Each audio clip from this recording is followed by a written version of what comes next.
How is technology transforming Go humanitarian action? Imagine a world where aid reaches people faster, more accurately, and with fewer mistakes. That's what technology is making possible for Go's working in crisis zones. As conflicts and disasters grow more complex, so do the tools they use to help.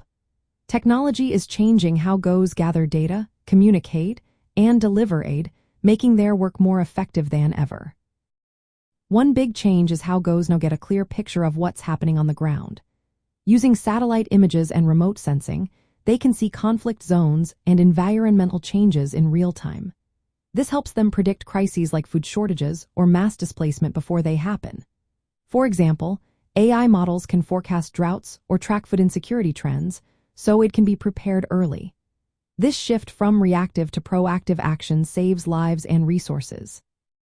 Another way technology helps is in documenting violations of international humanitarian law. Drones can capture footage of attacks on civilians or infrastructure, providing evidence needed for accountability.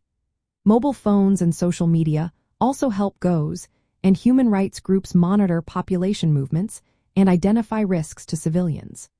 This digital documentation supports efforts to hold violators accountable under the Geneva Conventions.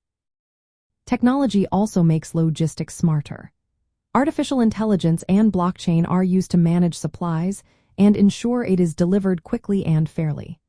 Blockchain can track shipments securely, reducing theft or fraud, while AI analyzes logistics data to improve distribution routes.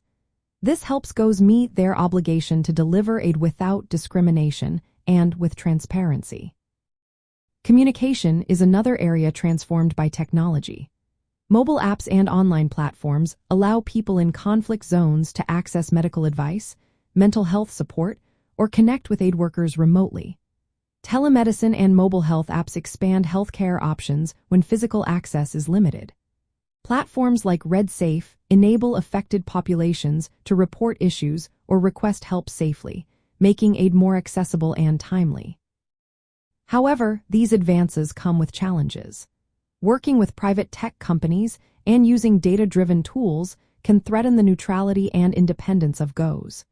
If partnerships involve military or intelligence interests, it could compromise the trust of communities and violate principles of impartiality. Go's must carefully navigate these risks to stay aligned with international humanitarian law. Finally, technology fosters better cooperation among different actors. Shared databases and online platforms allow Go's, governments, and international organizations to coordinate their efforts more effectively. This unified approach helps ensure that aid reaches everyone who needs it, respecting the protections under international law. In short, technology is reshaping how Go's operate during crises. It helps them respond faster, work more precisely, and protect civilians better. But it also requires careful attention to legal and ethical standards to keep aid safe, fair, and effective.